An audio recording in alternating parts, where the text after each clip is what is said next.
All right, good afternoon. Welcome, everyone. Just going to take a couple minutes to let everybody get in and get to their seats before we begin our webinar today. Plenty of room. Come on in. Lots of space for everyone.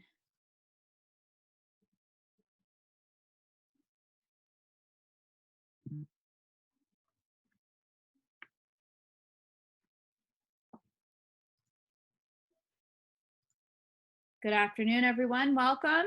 Thanks for joining us. We're just going to wait a couple more minutes, get everybody in here.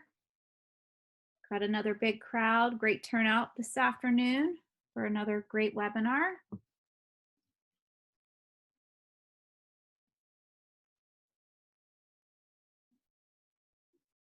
going to fill up all these seats this afternoon for Darcy.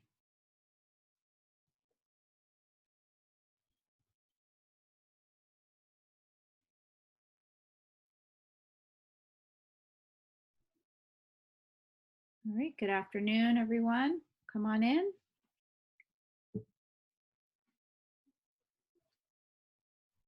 All right, while everybody's entering, we have a lot of content that we want to get through this afternoon. So I'm going to get going on our usual introduction so that Darcy has plenty of time to dig a little bit deeper in all of the webinar information for this afternoon.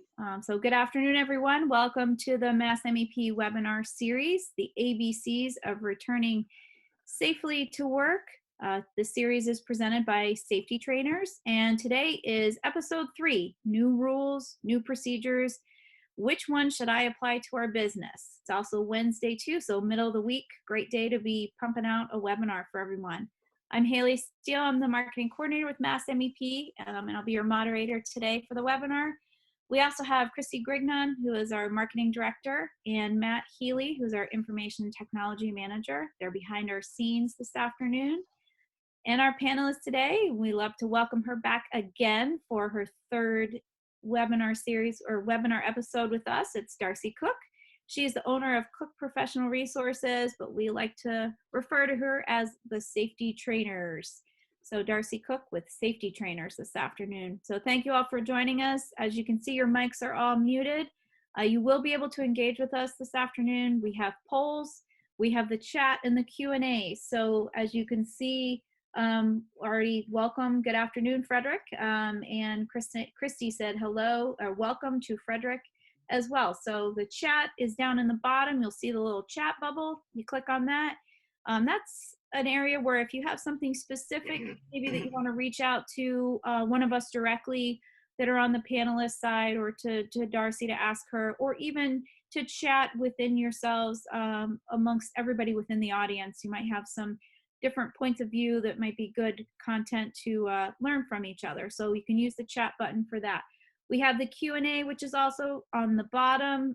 You should see 2 little bubbles that pop up and they say Q&A. Please, please, please feel free to jump in there and ask any questions, and we will get through those questions as we have done in the past. So if something comes up, just jump in there, put your question in there, and we will go through them at the end. The polls will pop up throughout the webinar, and we'll have them on a time limit so that once they've closed, we'll be able to post the results. And this helps Darcy use this information in conjunction with her webinar content that she's presenting to all of you this afternoon. We do have an hour set aside for the webinar today, as we feel it's plenty of time for this content. Darcy will go through pretty quickly, and if some of you have been on before, I think you're getting the hang of understanding Darcy and how quickly she moves, but she does do a real deep dive into the specifics. We have set aside half an hour of the content with the Q&A time at the end for discussion, and we will be respectful of your time. So if there are questions left that we haven't addressed at the end of the webinar, we will respond to those questions directly through an email to those who asked the questions. Upon completion of the webinar, you will receive a notification to complete an evaluation, and we use these evaluations to provide data for the trainings. It also gives us insight for continuous improvement on this content that's delivered by our internal staff, and in this case, a third party, which is Safety Trainers with Darcy. This also will provide Darcy some insights so that she uses in the upcoming episodes. We do have 2 more left after this. And we are recording the webinar today for proprietary and internal training purposes.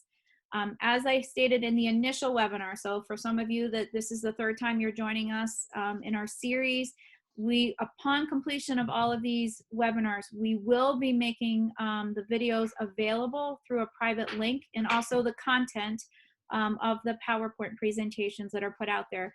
We just ask that if you could complete the 5 evaluations, and then you will be provided with that link to access the webinar. So we know that you're anxious, you want to receive this information while it's fresh, but if you can please just be patient with us.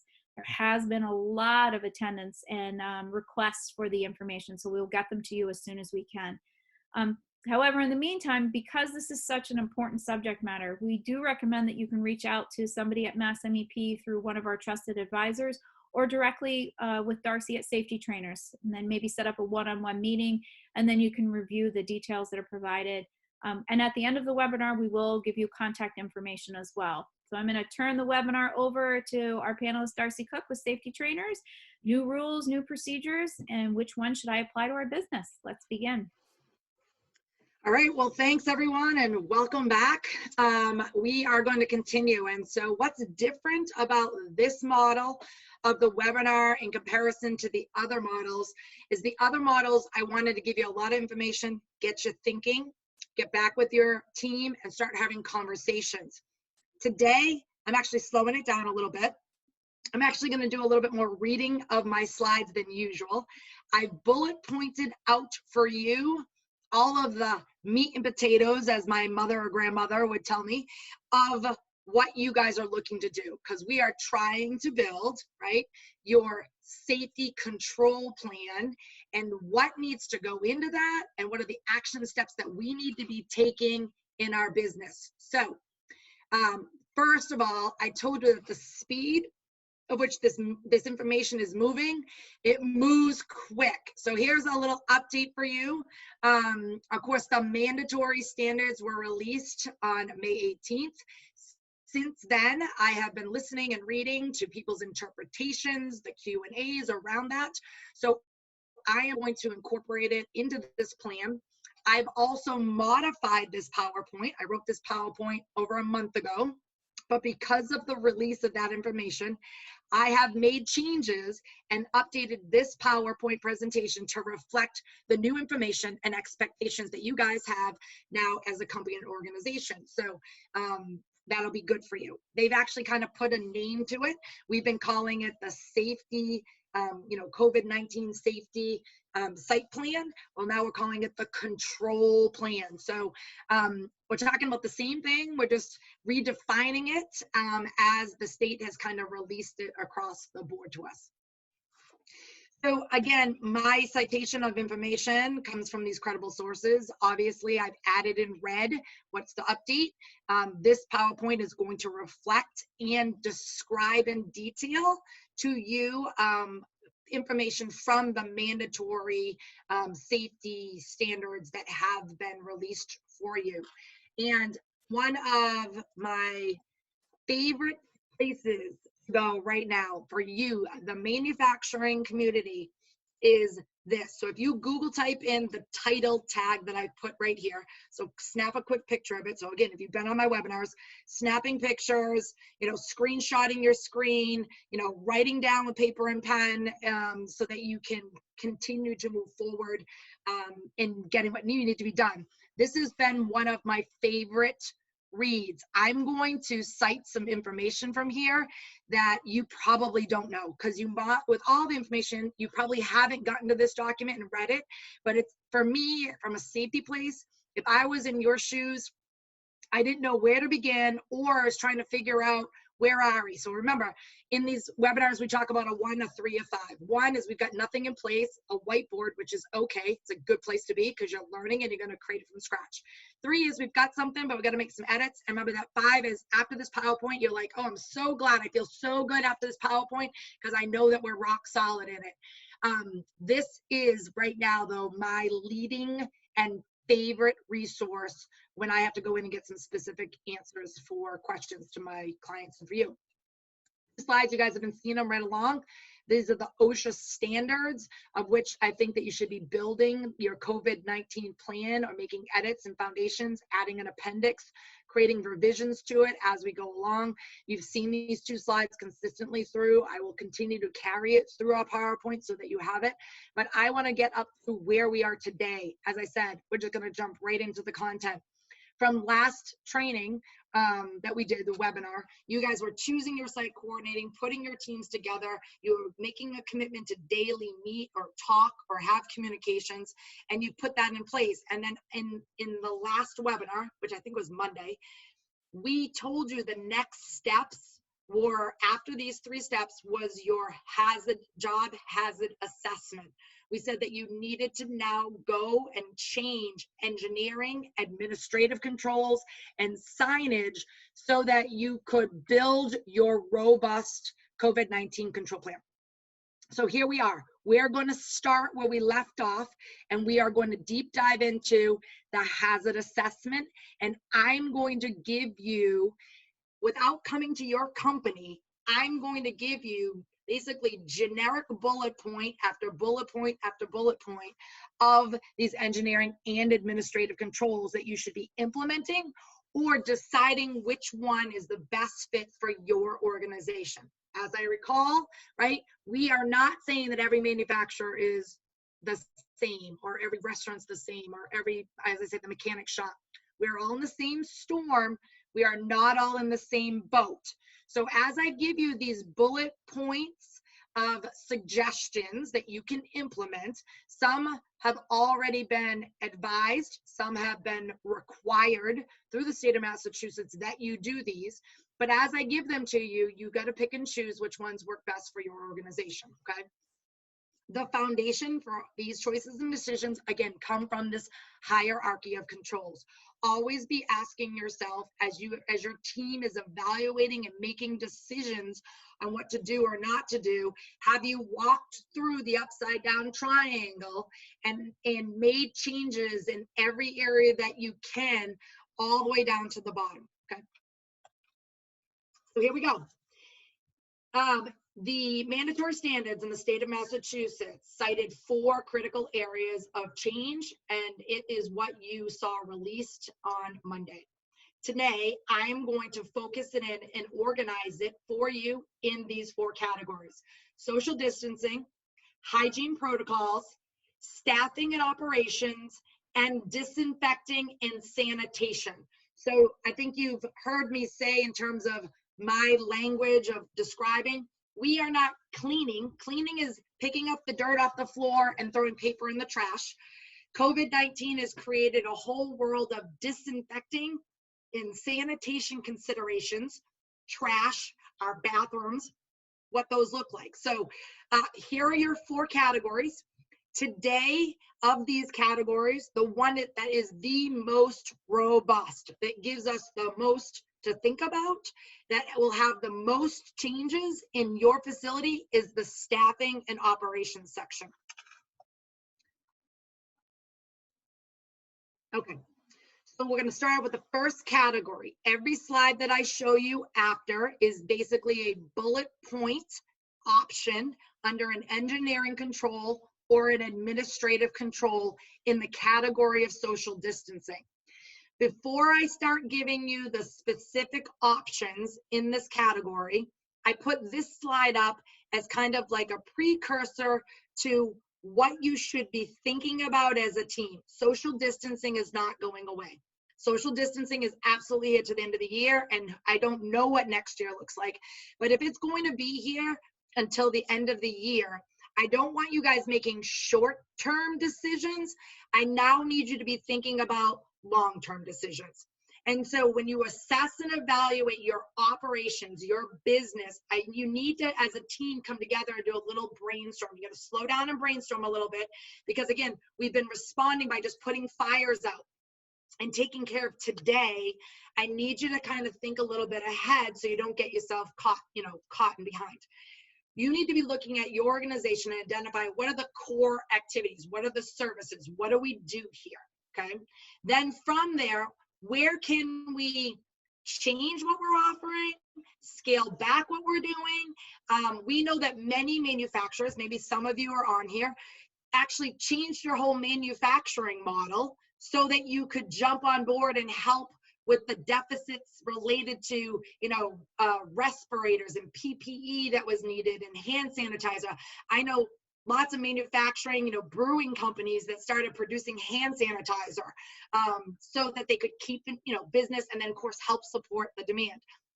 What is your company going to continue to do? What can it do today? What are the phases of re-entry for you to scale back up or scaling down in accordance? Next category you need to be thinking about are who the key employees are and that are supplying and doing these services for you. I will tell you that smaller companies are fearful and they're trying to keep their employees away from each other and work remote and do staggered shifts, because if their team was to get wiped out, if critical employees were not to be there and not able to answer their phone or do emails because they contracted COVID-19 and got sick and could not function, that company might be paralyzed. That company didn't have a contingency plan. Who else knows that work, knows that services? Who else can do that job? So you need to start thinking about what your backup processes are to key suppliers, key employees. We hope that we don't see or lose businesses during this pandemic, economically, but suppliers who my company I've always had, I already know a supplier who's not going to make it through. And so now I have to start looking for other places to get what I usually get from this one supplier. So you've got to be having those plans in place. Or not, we'd love to all survive this, but there are going to be some that might not, which would impact your business. The idea of having to separate. So one of the things in the regulations was talking about, staggering the staff. Can we put it in different places?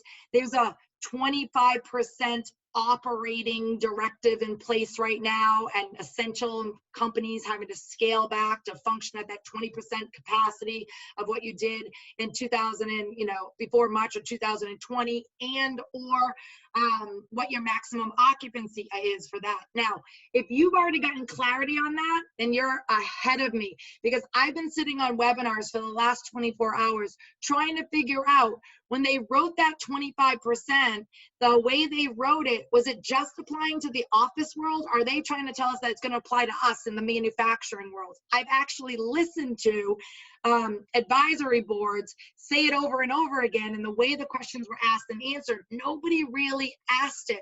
So I'm going to hone in and find out about this whole 25% scaling. And if you've got the answer to that already, if you've been able to find it in writing, or you got it from an unbelievably rock solid, credible source, hey, can you drop that down in the chat box for the rest of us? Because I'm still navigating clarity on that new 25% operating. And if that's the case, how about if I take my team and I put you guys in 2 different buildings? Because I can't function at 25% if that's going to be the case. So again, as these guidelines and recommendations and required mandates come out, you need to be talking to your team and looking at how we can get creative and keeping our businesses moving forward. And then the last bullet point is, I need you now to if you haven't already done it before, you got to separate your employee base, your categories. So in the HR world, your HR department classifies employees. So you might have administrative employees, you might put your operations in a different piece, you might have sales or service technician people in another category. Find out how you're classifying or categorizing your job descriptions, and then tell me job descriptions, not people, right? Titles based on their job, which ones can be done at home and which ones can't be done at home. Which ones could we create a new world, a new environment, a new facility, a new way of doing business that they might be able to do it. So this is, again, it's about social distancing, but it sounds to me, as I'm talking to you, right? It sounds like what we're talking about is business continuity. Hold on. Here we go. Okay, so here's the first slide of bullet points for you. This first slide of bullet points. Darcy, Yep. we lost your slides. Oh, Hold I on. see you. You look beautiful. Uh, Share PowerPoint. I'm glad you told me. Things are popping up all over the place. Are you guys, am I back? Can you see my slides? You're back. Go ahead and Okay, hit because play. you absolutely need to see these slides, Christy, because it's all here in black and white for everyone. And so we want you, again, screenshot it, write it down. This probably is the one slide that you already know. This is probably the one that you don't need a lot of help with. You've got a lot of this already in place. As a matter of fact, you could use this as a checkoff. Have you guys already created, taken your staff and put the ones that can work from home, working at home? And if no one else can work from home, check that box. Have we already staggered shifts? Have we already separated people in our building? I know a lot of manufacturers that are running first shift, second shift, third shift, just as a result of decreasing the number of people in their space. If you're doing that, check the box. Gatherings, my concern for social distancing is, have you put something in place around the time clock? We all get out at 3 o'clock. Now, even if we scaled back, if that's 15 of us, is that 20 of us, is that 30 of us going to a particular area all at the same time, waiting to punch out to be able to go home? And if you haven't thought about that or redesigned that model, then put that on your to-do list. Physical space between work sites, workstations. This is the re-engineering of your work sites. This is where your engineers, your facilities people, your safety people have to go out on the floor and look at what else can we doing. If you've never worked on Lean or 5 and 6S, and this is the time, then you need to now look at this.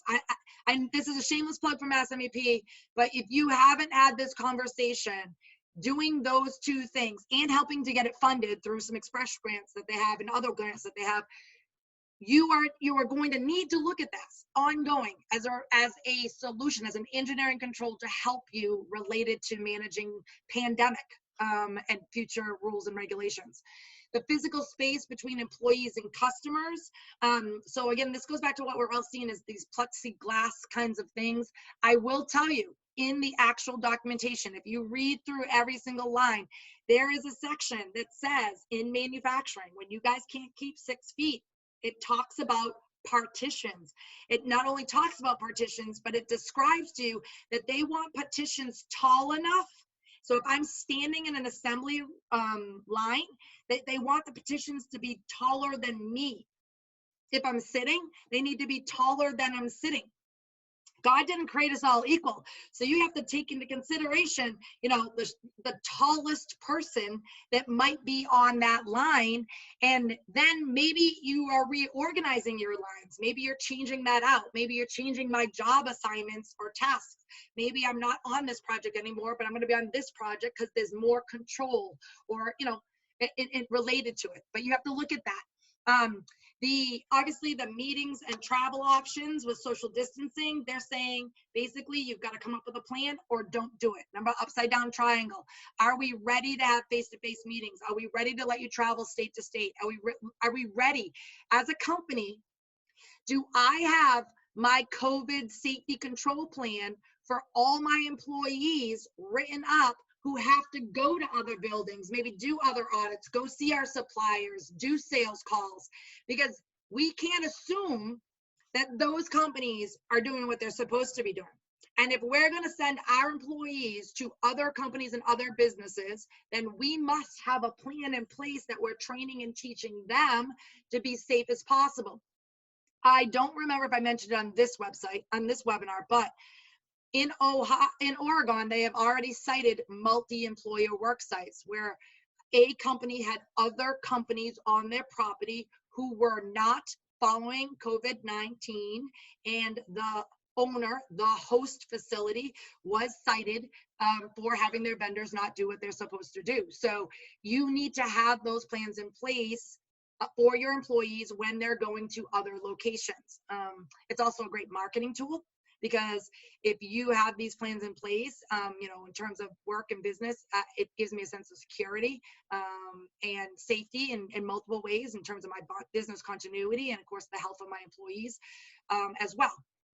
So this bullet point system of social distancing has pretty much been the hottest topic related to everything. So use this as a guideline for you to kind of check off that, yes, we've done it. And then I want you to go back and look at the list. You know, we did it because we were putting out a fire, you know, a few weeks ago, and we did what we could then, but maybe we need to revisit it and revamp it. And again, start looking for a longer planning and long-term solutions. The last bullet point on this, I want to remind people because I almost forgot about it. And if I forgot about it, maybe you had too. So elevator use, you've got to come up with rules and plans and cleaning associated with elevator use. You know, are we limiting it? Are we allowing it? If you guys are in a building with multiple, you know, levels and stories, people are going to be using those elevators. So I would tell my employees, if you see an elevator and it has is 3 people or more in it, you are not to get in that elevator. So it's a rule for my company. We don't get in elevators that, you know, based on the size, we don't get in those elevators with 3 or more people. In some cases, I have my people wait, and it's possible they ride solo. The other thing too is, you know, I don't know how often those are being cleaned. So in your personal building, if you're not sharing space or renting space, you know, what's the cleaning protocol? How are those being cleaned? Are we wiping those down? Are we using gloves or not using gloves? Like, add that into your disinfecting process. But vehicles, so ride sharing, park and ride kinds of groups where people are riding in together, really want to not be doing that right now. If we have company vehicles and we let Joe, Peter, Paul, and John all use the same company vehicle, then we've got to have a disinfecting and cleaning process in between them all using it. And we aren't putting 2 people in the front seat right now. It's 1 person at a time.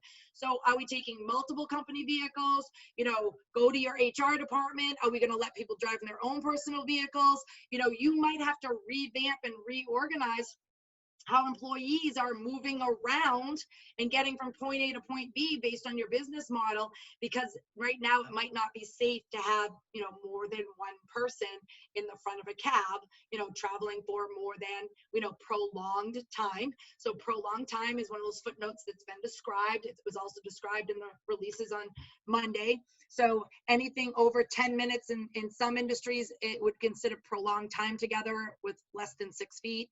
At 15 minutes, that's the average. Now it's considered prolonged time with you and I at less than 6 feet. There's a range of 10 minutes to 30 minutes. So we want to put in place, you know, directions and clarity associated with that. I actually created a slide all by itself for this. I basically copied and pasted it right out of the directive for manufacturers. This is what I was talking about when I said, hey, they're talking about physical partitions that must. Note the word must be installed. Partitions must be. The word must be is kind of like the same thing that OSHA uses. OSHA uses the word shall. S-H-A-L-L. And everyone who knows OSHA can tell you every time the word shall shows up, that's not a suggestion. That's not a recommendation. That's a you must do it word. So here, again, your team needs to look at this. You need to discuss this. You need to reread it and revisit it in the documents that have been released. Okay, that is the first category, social distancing. Now with that, of course, you guys have to put lots of signs and you got to train on all that stuff that you've made changes to. The next part is going to be under the hygiene protocols. So what are we thinking about related to hygiene protocols? Here's your bullet points. Let's have a conversation. On the left of every slide is your engineering controls. On the right are your administrative controls. The engineering controls are usually the things, the stuff. Administrative controls are usually rules, training, signs, okay? So on the engineering science, we have to have hand sanitizing stations and hand washing facilities. We probably have to increase the numbers of those, make them available, make them accessible. Here's what I want you to know. NFPA 30 and some other ones, I'm actually writing a paper on it today that I will post on our website, which tells you, did you know there are actually rules on how much hand sanitizer you can have in a dispenser? There are rules on how far apart dispensers can be. There are rules about storage and handling, all related to NFPA, National Fire Prevention Association. Why? Stay with me. You guys know it's flammable. Okay, so you guys need to look at your engineering controls, but the decisions that you're making, you want to make them off of what NFPA is telling you that you need to do, and they've created all that for the healthcare industry. Blow dryers in bathrooms, think about that. Are we going to move to using disposable paper towels only, automatic soap dispensers, automatic hand sanitizers? We have a supply chain challenge. So if we can't get those, then what's that cleaning and disinfecting process associated with that? Other engineering controls are going to be, how often are you cleaning all of those frequently touched surfaces? Should we look at changing our doors in our building permanently? Should we have buttons that make them automatically open up, and those buttons aren't being touched with our hands? Maybe I can bump it with a hip or bump it with a shoulder. Are we changing out the doors so that there's a motion detector and they automatically open up like when you go to the grocery store? What's the protocol for cleaning? Again, we're talking about not just today anymore. We're talking about the bigger picture, the long-term plan of what this is going to look like, our new normal, as everyone calls it. We don't really know. And then, of course, disposable toilet seat covers as a potential hygiene, right, in terms of protecting all contacts of surfaces. On the other side, we've got administrative controls that we're talking about underneath the hygiene component. And what we've got here is, what are the rules to hand washing? You can't just tell me that I have to wash my hands 20 seconds, right?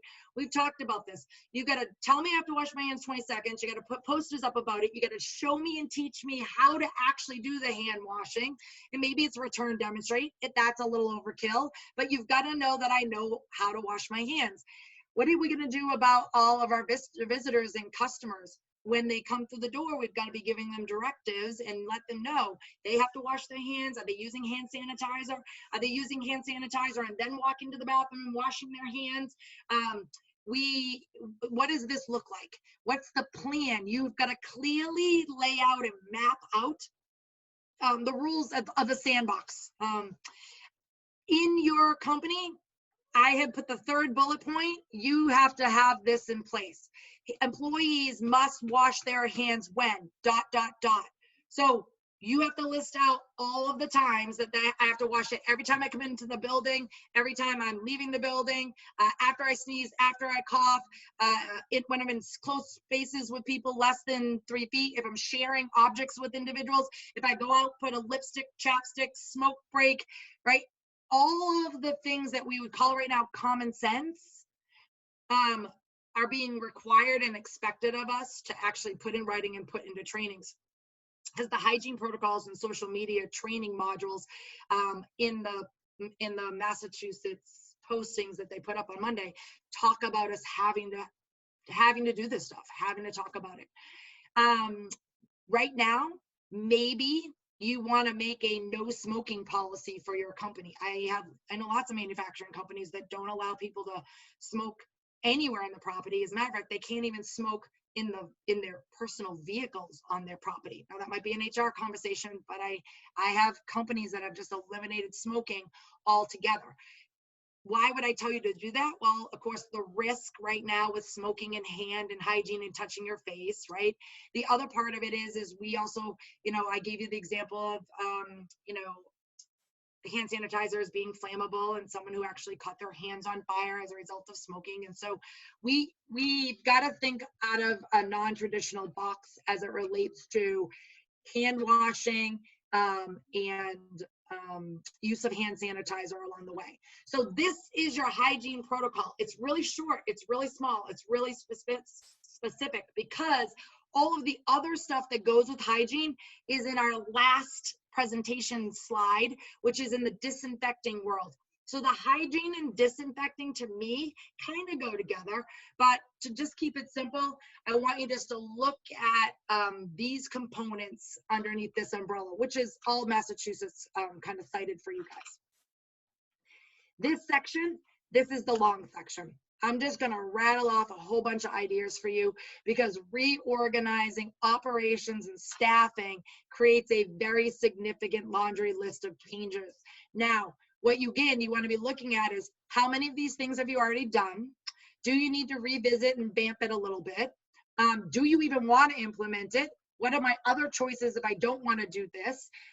But start to create that list and awareness specific to your company. Again, you're going to take a 1-3-5 check when it comes to operational changes. So let's start on the left, engineering controls. Are you or aren't you taking temperature checks? Now, there are rules, there are guidelines, there are legal questions around this. There's all kinds of stuff. I've read it all in place. The first thing as a company, though, you just have to decide. You've been challenged and taxed with the responsibility of coming up with a screening process. That screening process did not say you must do temperature checks, but it referenced temperature checks as a good process to put in your screening process, in addition to questionnaires, self-monitoring at home, a strong sick policy, and of course, having your employees maybe do their own self-temperature checking. I will tell you that if you'll see, I have 2 asterisks next to temperature. Why? Because I kept reading, and at the end of this PowerPoint, wait for it, I am going to give you some serious clarity on temperature checking based on all the reading and research that I've done and what that might mean for your company if you are doing temperature checks. What do you have to also put in place? Under engineering controls, well, let's start with the pre-qualification of our employees, but also in terms of our vendors. Eventually, you got to let me come back on your property, okay? It might not be today, but when do we all get to come back to visit your company, okay? And in that, well, again, when I arrive, what are all my rules? Are you going to have me fill out a pre-questionnaire? Early on, when we started talking about COVID-19 and we hadn't shut down our companies, I had customers sending me a pre-questionnaire that we had to fill out before any of my staff could go on to their property and their job site. I encourage you, as that's a really good practice that probably should be implemented along with your multi-employer pre-qualification stuff that we kind of talked about on day 1. Obviously, engineering controls include, how many of us can still work from home? Can we keep doing webinars like this to communicate and do meetings?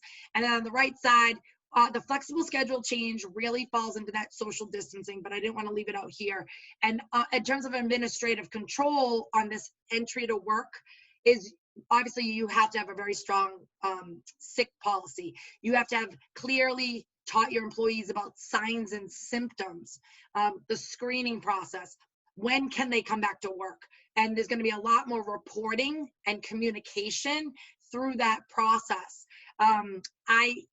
I feel that this process is easily implemented into your exposure control plan. If you already have an exposure control plan written, in that it talks about pre and post follow-up around getting exposed to blood or other potentially infectious material. That model already exists in OSHA's bloodborne pathogen exposure control plan. Just take what CDC has given you for guidelines here and go mirror that same model in your exposure control plan. Engineering controls, contactless deliveries or pickups. I just had a conversation with the manufacturer. We are not letting the drivers of trucks, right, who don't offload their stuff. A couple of them, we're not letting them offload. They have to stay in the cab. They don't get to use our bathrooms. They're not even coming into our building. Others who need to come in to do some offloading, who have to use our equipment, our motorized pallet jacks, our forklift. We have a whole protocol and training that they have to go through before we're letting them get in our forklift. We're letting them get in our pallet jacks. We're teaching them how to clean and disinfect. We're requiring them to wear PPE. They have to come through the door with it. If they don't, we're providing it for them because we need them to offload that materials and those supplies. But what does your shipping and receiving department look like? We're not letting the truck drivers wander around anymore. We don't let them go to our break rooms. They don't get to hang out in our break rooms anymore. We've got to change that model to keep everyone safe and under control. Paperless documentation. Of course, how many times do we move paper to someone's desk? What can we do with that? Payments. So now I have actually had clients who have said to me, Darcy, we don't send checks out anymore. We're not going to send you a check. I need ACH. We're just doing everything electronically. There's no more touching of paper and checks. We've moved to a completely online electronic system. So how are you doing orders? How are you taking payments? How are you invoicing? Have you moved to that electronic system yet? Something to be looking at. Changing the workflow process in terms of rearranging the floor space, the storage, the equipment. This is, again, kind of what I talked about back even in social distancing. This is the key to creating social distancing in your manufacturing and operations. And the office component, it might be a little bit easier. People have their own offices, or you can separate cubicle spaces and expand those. You can make some of them not being used. The good thing about the cubicles is you've already created a partition, right? So the partition that's above my head. But you're going to really need to spend some time. And remember, from Monday, I said, so who's going to be on your team for making these operational work, redesign of workstations, where we're going to put raw materials, how many times we're touching those raw materials, who's on that team? You got to bring them in and you got to talk about it, because that is going to be one of the key functions to social distancing. On the administrative side, we've got no sharing of equipment. So go identify, first of all, do you even know what equipment's being shared? Okay, that's first. So now we want to work on a no sharing equipment kind of model. So that means we maybe have to buy new stuff. Maybe it's not feasible. Maybe things have to be shared. So what's the disinfecting process in between the sharing of that equipment? Where is that equipment stored? We want to slow down how many times people are running all around our building from department to department.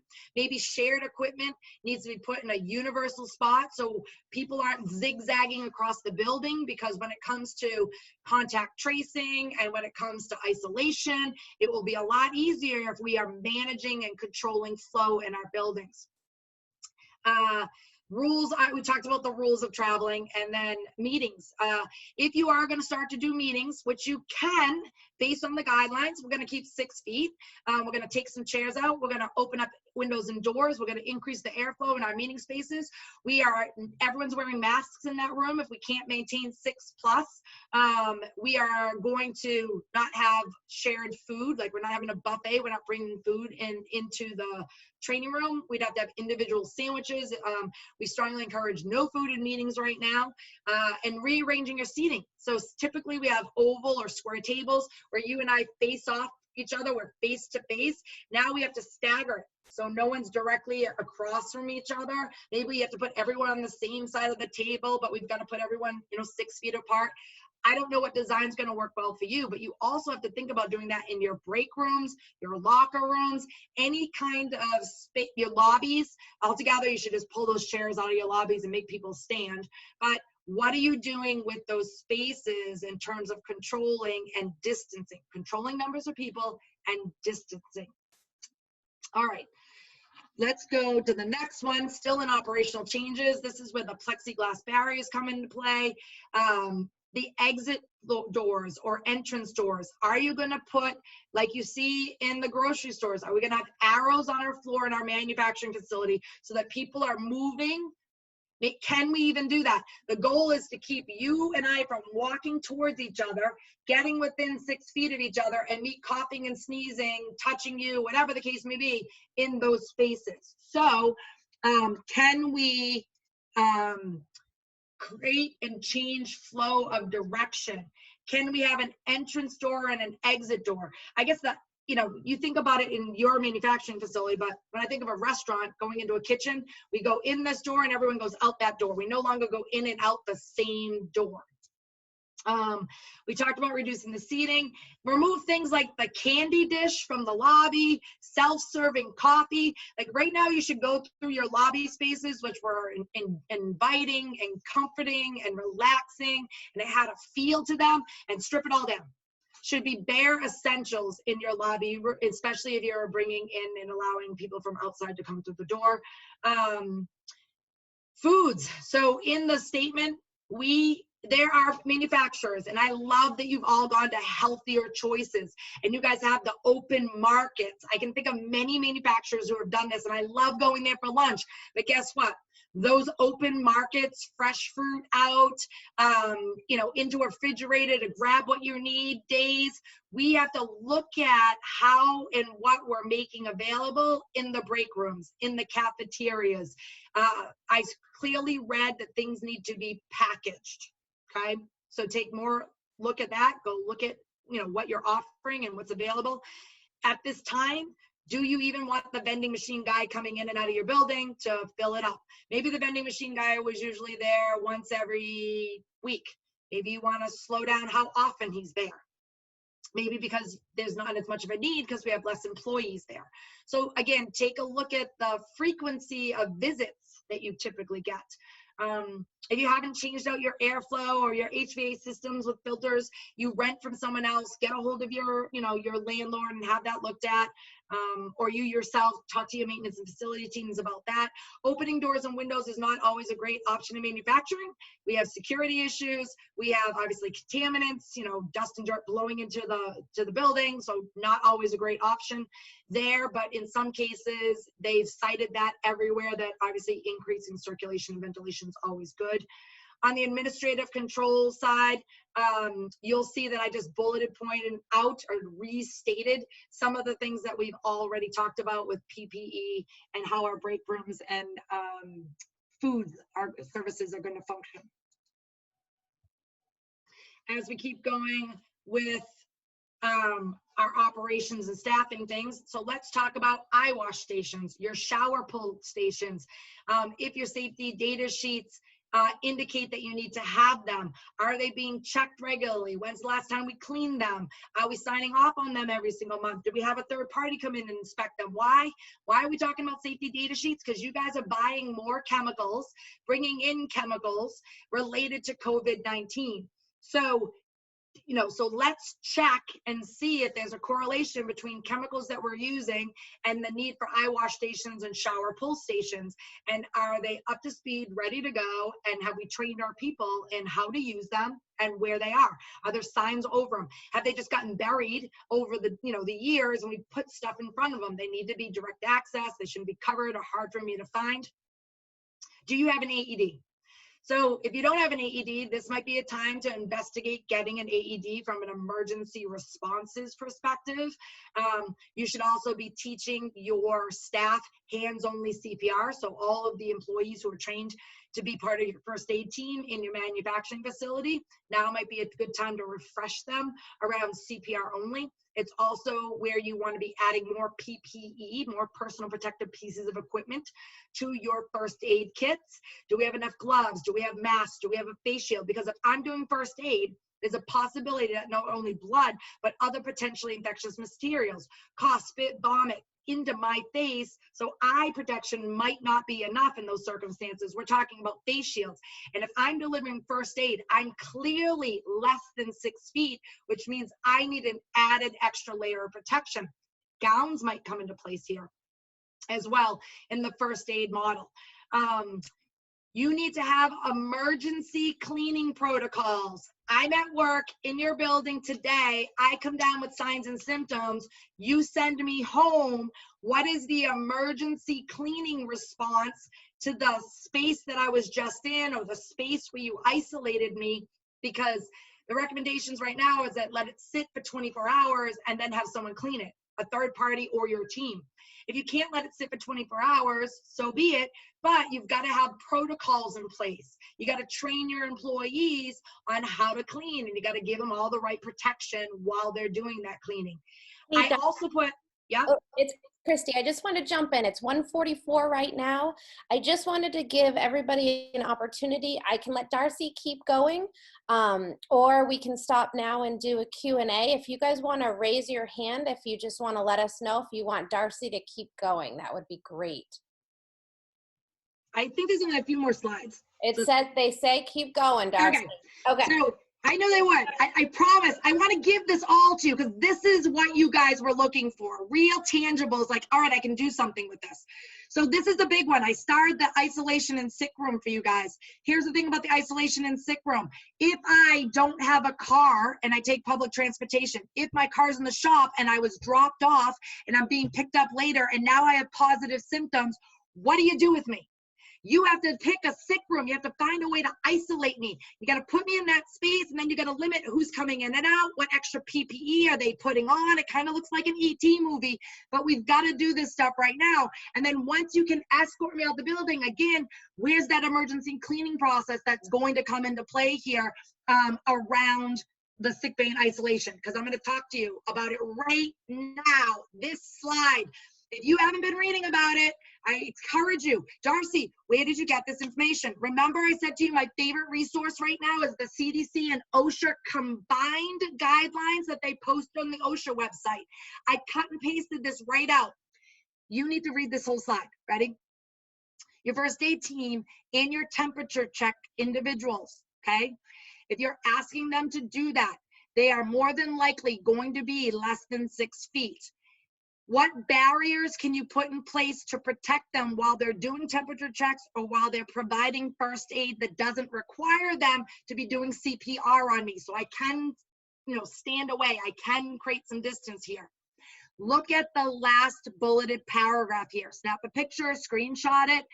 If the screeners need to be within 6 feet of workers, provide them with appropriate PPE. Oh, I hate what comes next, people. Ready? It says gloves, gowns, face shields, at a minimum a face mask. Oh boy. And the next bullet point, you guys need to show me in your hierarchy of controls how you've come to the decision to do what it is that you're doing. Because you might find yourself putting your employees an N95 or greater face masks, not face masks, respirators. Sorry, respirators. You need to understand if that is the decision that you come to and you end up putting your employees in a respirator, please know that there are a set of rules and requirements associated with that.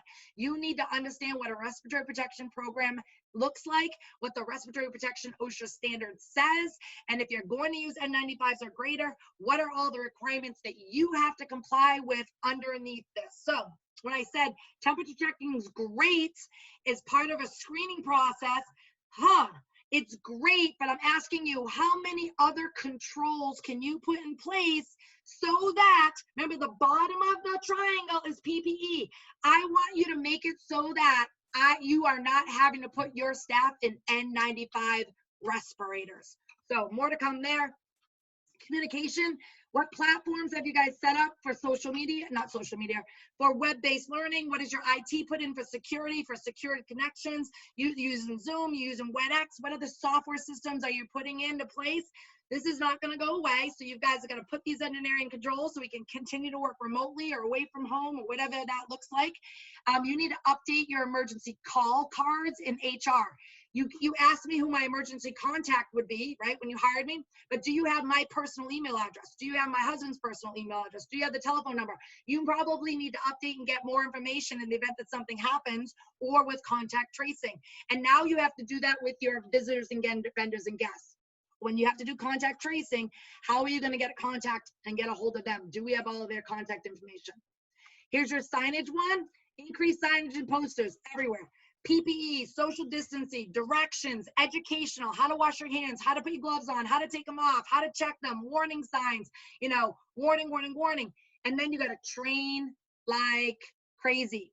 With your posters and signs, you don't have to spend a lot of money. Just print them off your computer and then laminate them because they can't get torn, they can't get worn, they can't get ripped. We don't want them on the floor. So just laminate them. It'll cost you a few cents on the dollar to get those into place to make it as good engineering control. And then we've got disinfecting and sanitizing.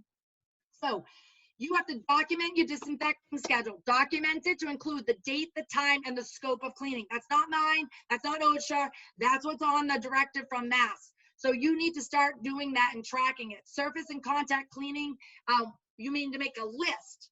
At the end of the day, when Lowe's and Home Depot shows down, everyone knows what they have to go clean up. What are we doing in your building? What are all the contact surfaces that have to be cleaned at a minimum once?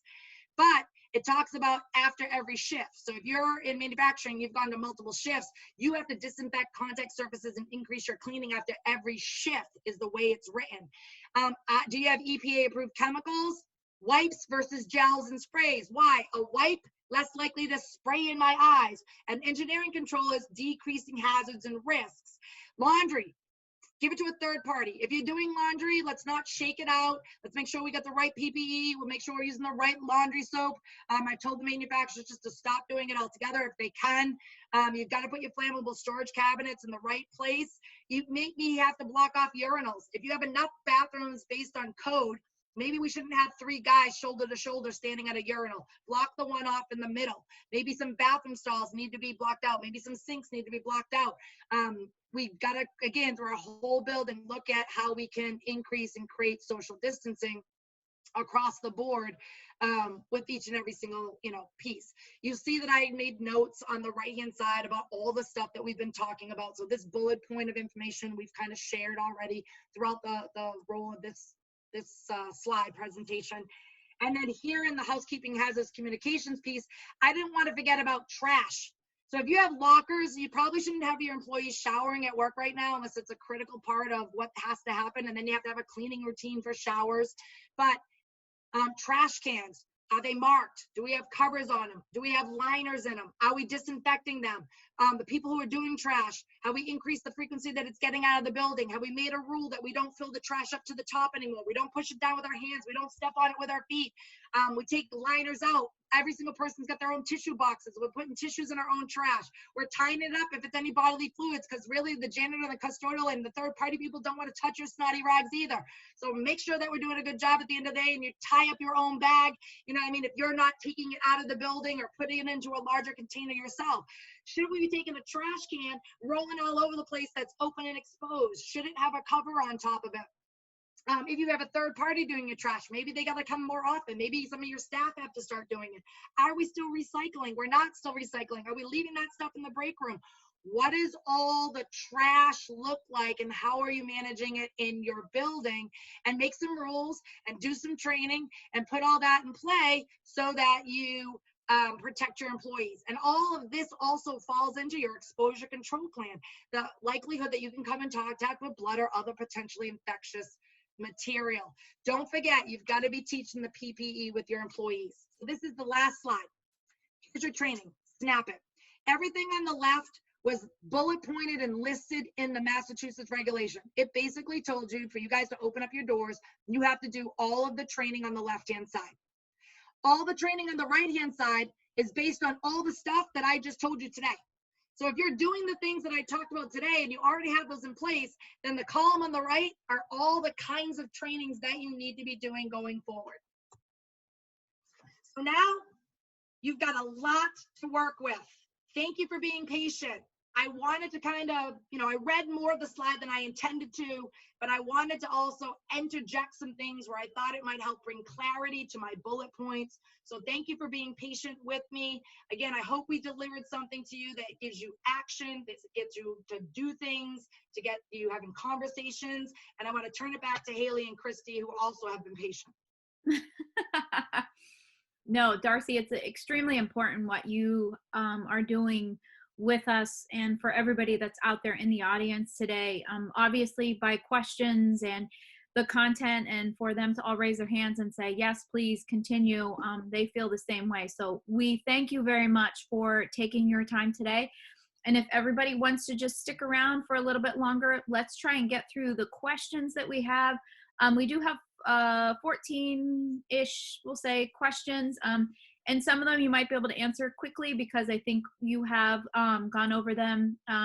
Stephanie Fisher just said, such amazing content, I'm overwhelmed. So that's okay though, that's why we're here. You can get in touch with somebody and we can help you get through it, Stephanie. So don't worry, we will get through all of this.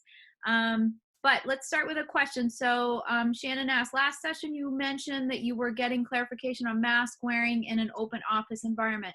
Are masks required at cubicles if people are spaced 6 feet apart? Does this partition height pertain to open office cubicles? Yes.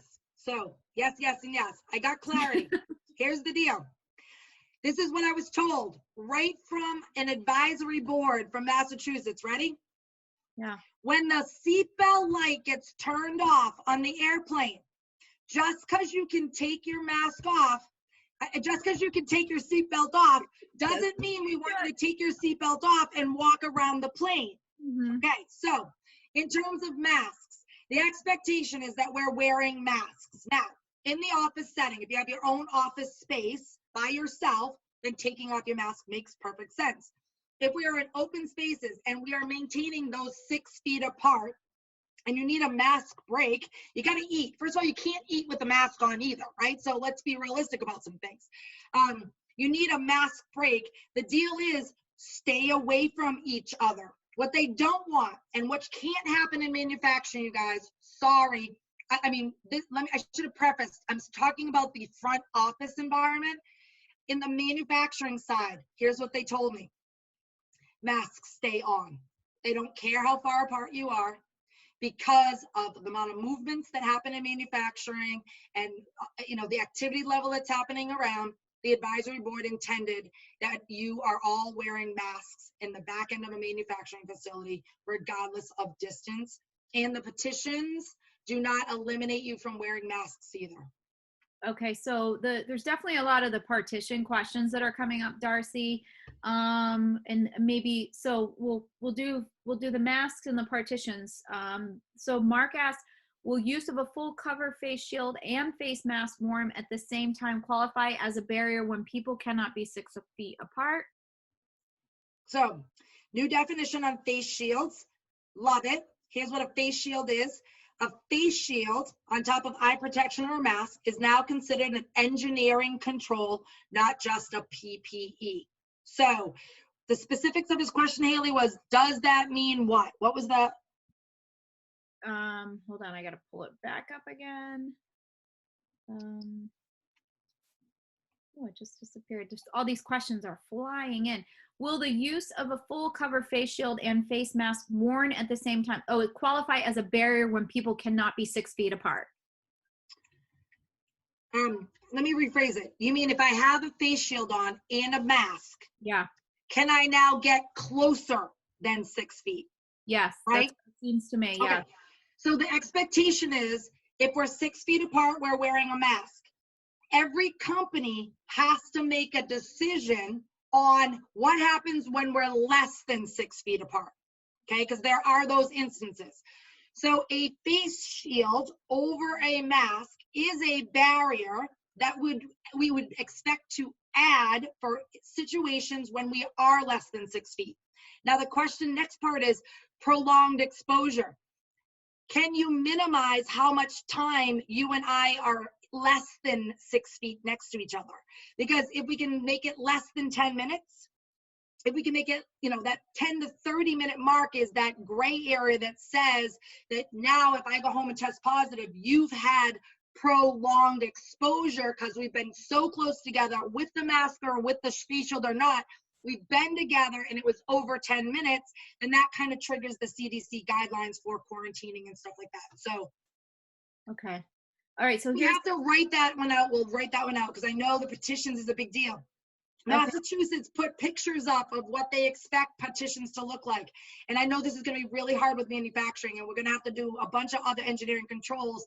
And that's why I'm saying that whole lean 6S, 5S working with Mass MEP might be the right time instead of spending lots of money doing temporary things. Okay, so this is a good question again with masks. About the concern now is heat stroke resulting from constant wearing of masks on the shop floor in the summer. How do you handle that? Yep. So I have a manufacturing client and they have redesigned their entire floor so that nobody is within 6 feet. Nobody shares tools, and it gets super hot in there. The guys aren't wearing masks, but what they are wearing are face shields. Okay. But they are 6 feet apart. They've increased and changed the airflow system. Nobody shares any contact surfaces, and now they've added the face shields because the guys just can't breathe with the masks on top of everything else. Okay. All right. So I'm trying to get let's get all the mask questions kind of out And of I the should preference, Haley, it has to do with medical. So they consulted with their attorneys and their HR, because if you read everything related to masks, it right. says that I don't have to have you prove to me that you have a medical situation that doesn't allow you to wear the mask. We don't have to show proof of that. So I encourage you, get together with your HR and your legal team on having that conversation under the ADA about who's wearing masks and not, and medically okay and not medically okay. You've got to continue that conversation. Okay, so I'm going to, so this will be like the last mask question. So to get clarification again on the masks, on a shop floor, there are 20 employees in 25,000 square feet layout. Are masks still needed if the machines are more than 12 feet or greater apart? The answer right now is yes. Mhm. There has been no definition and no clarity and no statement that counters the existing statement in the mask. So if you go read the mask and you listen to the advisory board when they did a webinar the other day, it basically says in manufacturing, because you move around, the expectation is that everyone is in masks. They did not preference if you have certain numbers per square feet and that you're using distancing. As a matter of fact, they said distancing didn't matter, because someone said, well, if we're not next to each other, why do we have to wear the masks? Right. And they turned around and answered them saying, it's because you move around. And so because you move around, we're telling you in manufacturing, we want you using masks. So again, we need to push, we need to probably get some more clarity in phase 1, maybe in phase 2, we can, get more feedback and clarity on what we can do with that in manufacturing. We all have a voice, so that's a good one. Okay, so let's get into temperature. So I'm going to give you 2 questions here. So one, is temperature checking going to be feasible as we get into summer months, since these are thermal checks? And then another question is, can employees self-temperature check? All right, so I'm going to do the second one because that's easy. Yes, you can ask your employees to do self-monitoring, self-assessment, which is actually written in the Massachusetts papers, saying, hey, part of our policy is, hey, everyone, you are my employees. Hey, all my employees, here's the deal. Every day, what I'm asking you to do is self-check at home and do temperature checking. But if I'm requiring of that, I just want you to know, side note, I don't have the answer to this question. Side note, someone said, well, does that mean we have to provide the temperature, thermometers to people? I don't know the answer to that. Remember, this is all new uncharted water. Not sure what that's going to look like. But we want them self-monitoring, self-checking. Yes, that should be part of your screening process. On the other side, okay, let's do temperature checking. So the thing with temperature checking is right now, here's where it stands. They're recommending temperature checking. They're giving you a number. That number does not come with variables, right? It doesn't say if it's hot out. It doesn't say if it's cold out. It doesn't say if you got a pre-medical history. It just says this is the number. That's it. Mm-hmm. So that number, if you are below it, you can come through my doors. If you're above it, you cannot. It doesn't matter that you sat on your heated seats or drank hot coffee or whatever you did to eat, ran on a treadmill and increased your body temperature and then decided to come to work. If it says 100.4, right now it says you don't get to come through the door, right? Yeah. Or they could sit and listen to you for a half an hour, and that might raise their temperature too. That will bring their blood pressure right up. Yeah. So it doesn't matter. So it doesn't matter. The tools that you use, now there are scanners coming out, body thermal scanners that are coming out that are going to be available. I don't know what that price tag is going to look like. I don't know if that becomes commonplace. I'm going to expect that we're going to see them in airports, but where it checks and sees what your temperature is before we let you go on a plane, okay? We don't know what that's going to look like. You do not need to do temperature checks. If you're scared and freaked out right now about the whole idea of temperature checks, which I don't blame you, okay, then let's look at other ways to have our employees be effective in self-assessment and communication and knowing that we don't come to work sick. Okay. All right. So partitions is a big one. So let's hit on that. Quite a few questions on that. And I think we might be able to hit most of them. I think the biggest question is, what is considered standing worker height for divider panels? Like a standard cubicle height is 5 foot 5 inches. So what are Yep. Yeah, what is It considered doesn't. So here's what it says. It says it has to be as tall as the worker. So basically what that means is at your company, if everyone's 4 foot tall, then guess what? We only hire people that are 4 foot tall, then we're only making, 4'1" petitions. If right? you've got someone who's 6'5" and he's on a line or assembly that's going to require a petition, guess what? We got to make one that's 6'6". There is not a clarity because this only got released on Monday. We haven't heard, and I knew this partition one. That's why I stuck it on a separate slide. I Yeah. know this is going to be a hot topic. I know there's cost. I know there's time. I know that some of it's not feasible, infeasible. OSHA uses the word infeasible, but right now we've got some directives coming down that we're still trying to sort out whether it's feasible and what are the alternatives to infeasibility. So I will and continue to try to get clarity on this partitions question. And we will get as much as we can to you as soon as we can get an interpretation from someone other than me. You want someone with a higher pay grade than me. Yeah, so looks like William Jordan asked, I can't add partitions in my current manufacturing environment without creating additional safety risks. It would block required aisleways. If someone needs to exit in case of emergency, what do I do? So we're still in this process, right? You So can't. he cannot. You absolutely will not be able to add partitions. So that leads us to now what? So now what? So now it's, can we create that 6 feet? Are we using masks? Are we using face shields? Do we have the hygiene protocols in place? Are we not doing shared surfaces? Have we decreased the amount of time someone's touching a product and moving it down a line? We're going to go back to all those other engineering controls as a justification and a reasoning and credit for all the safety and health that you've put in place to the best of your ability. Okay, so let's get into, I guess this would be, hygiene. Are disposable paper towels mandatory? No. Our current plan uses cotton cloths that each person has their own, no sharing, and we have a cleaning schedule.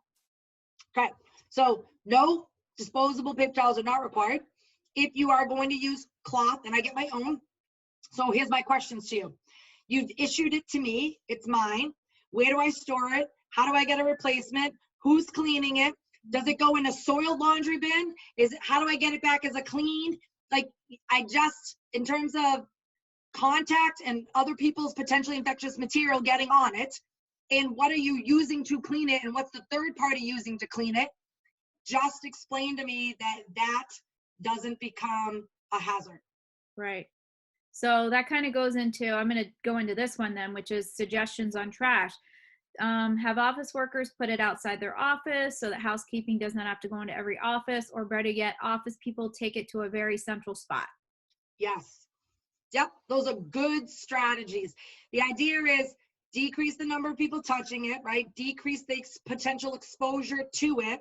If it's my trash can in my office and I'm the only one that's in there, right? And only one putting stuff in it, I tie it up. I know what's in it. I bring it to a central location. I don't have to lift the cover, right? How about the step-on ones that pop open? I drop it in, it closes. I go wash my hands, right? Or maybe I do that with gloves, right? If I'm doing someone else's, and then I go wash my hands. Absolutely. Those are good strategies. So, okay, so this is a good one. Break room packaging of food. Do you have recommendations for company provided coffee? Is it a concern? So I will tell you, a lot of my clients have eliminated coffee makers. Yeah. Yep. You show up with your own Dunkin' Donuts or wherever you like in the morning, and it's not offered, it's not available. Those machines are not operating and they're not functioning in the company. Now, you might be having like a caffeine crisis just thinking about it right now. If you're going to use it, then you're going to have to go to, like, how's it being cleaning? It's a shared surface. How, can you go to the ones where there are no contact, less pushing of buttons, less people, digging in a box to take out a Keurig? Like, what are the other contactless, decreased touching, decreased sharing options for getting coffee, for your staff? And then in between it, how are we cleaning it? And did we train our employees to clean it for the next person? Right. So this is there's Cindy Keegan here has two questions. The first one, how do you not let truck drivers open their trucks and get the right boxes out at a dock? You don't. So the question is, who's unloading? So Yeah. right now, before COVID-19, when that truck pulled up, that guy got out of the truck, came walking into your building, signed in or didn't sign in, right? Because at shipping and receiving, let's be honest, lots of times you guys don't have people sign in. They just walk in, hey, give him the high five, how's your weekend? He goes, grabs your pallet jack, grabs your forklift, offloads his stuff onto the truck, right? We don't know if he's at the bathroom. We don't know if he's hanging out in the break room. We don't know when he's left the building. We check and say, oh, the truck's not there. Joe must have left, right? We really have a comfortable, in most cases, not everyone. And that's an extreme, entertaining, answer. I'm not saying we're all like that, but you got to change up the process. Is he going to still offload his truck? Yes or no? Are you going to do it? Yes or no? Now you have to bring in HR and your, legal team. Are we creating new risks by us offloading his truck? Can we offload his truck? What does our insurance allow us to do it? Were those employees trained to offload? Is the weights too heavy? Do we have the right equipment? You got to go through the hierarchy of controls related to having that person continue to do it the way that they were doing it, which they might be able to continue to do it, but not the same way because we're going to redesign it. Or they can't do it anymore. We're going to do it. We've gone through the hierarchy of controls, and here are all the rules, equipment, resources in order for it to get done. You've got to evaluate it. Everyone's got to evaluate their shipping receiving departments. Okay. So, so this good question. Should we eliminate the shared refrigerator in our break room? Okay, so again, should you? What are you putting in place so that it's a safe use, that tool? It's a shared tool. So what are we saying about shared tools? I wash my hands. I open the refrigerator. I take my item out. I don't touch anyone else's stuff, right? Maybe we have 2 refrigerators, so we're not piling stuff on top, so I don't have to take everyone else's stuff out to get mine, to put everyone else's stuff back in, right? So maybe I have 2 different spaces. My hands have been clean. I take mine out. I shut the door, and I go have my lunch. I keep my mask on. I'm not coughing and spitting while I'm in the door, right? So what have you put in place to decrease the likelihood or the potential of me exposing another colleague by touching their lunch or being in the same refrigerator with them? I don't think you have to eliminate refrigerators. What I think you need to do is we have to teach people, and I hate to say common sense, but we gotta talk about changing the behavior. Normally, I wouldn't wash my hands before I open the refrigerator, and I wouldn't have a problem moving your stuff around carefully to get mine. If I'm not thinking about it, that's what I'm going to do. But wait, Darcy, you can't do that anymore because we just got to keep everyone safe and healthy. Please wash your hands first. Then you can open up the refrigerator. And then, of course, your cleaning people will be disinfecting at least twice a day on all multiple contact services after each shift. So I guess maybe in the last one of the previous webinars, Darcy, I think you maybe had brought it up. Somebody had said, is a shower curtain an adequate barrier? Mm-hmm. Well, the word adequate and a barrier and the shower curtain is up to you as the employee based on your what? Upside down triangle, the hierarchy of controls. What are all the hazards? What are the exposures? Because we're not just talking about COVID-19, we're in a manufacturing facility. So, what that shower curtain made of what, hung at what height? How does that change or create other hazards or other potential hazards in the building by using it the way that you're using it? So you can't, one of the challenges is we can't just be blind, narrow-sighted. We can't just be narrow-sighted and make decisions just based on COVID-19. You've got to look at, hey, we got to create a petition. We want to create a divider. We're going to use shower curtains. That makes sense. I'm going to say to you, okay, go back to the beginning, go to that upside down triangle. Putting in that shower curtain protects what, does what, increases, decreases, creates, whatever, vision, fire, aisle blocking, obviously a shower curtain we can get around, but maybe it's blocking exit signs. You can't block exit signs. So if those shower curtains are all hanging and I can't see them, now you have to put exit signs on the floor. because I can't see the ones up above. It's not mean that we can't put the shower curtain up, but now we have to make other changes along the way from using them. So I wish I could give you a black and white answer. None of this is black and white. It's all about the upside down triangle. So we've gone 15 minutes over, Darcy, and we do have a couple more questions, and we're just going to have to answer them because obviously now we've gone into, like we did last on the last webinar where we did answer questions and have to send them out. So we're going to close it out for today. We will get everybody these answers to these questions, and then like we had asked, if you can go on and fill out the evaluations, and then we can, once the evaluations are completed, we can send you the links to access these videos. Again, if you can be patient with us, it is taking us a little bit of time to turn these videos around after producing them out and getting them set up for a private link. So we will be doing that in the future. But I guess for just one last statement, Darcy, if there's one last thing that you really just want to hit home, what would you say right now? Yeah, so I'm sorry. Take a deep breath. I know it's a lot, okay? We're, the saying, we're all in this together. I know it's like all cliched stuff. Do one thing at a time. Choose your team to have the conversations. Use a checkoff sheet. It's kind of like taking one step. Okay, I got the next step. Take the next step. I got the next step. Don't try to bite this all off at one piece and parts. You went through today and you said you're a 1, 3, and 5. Okay, so take the 5s off the table. Don't think about it right now. Maybe the 3s are a little easier because you have something. Go get feedback from your teammates.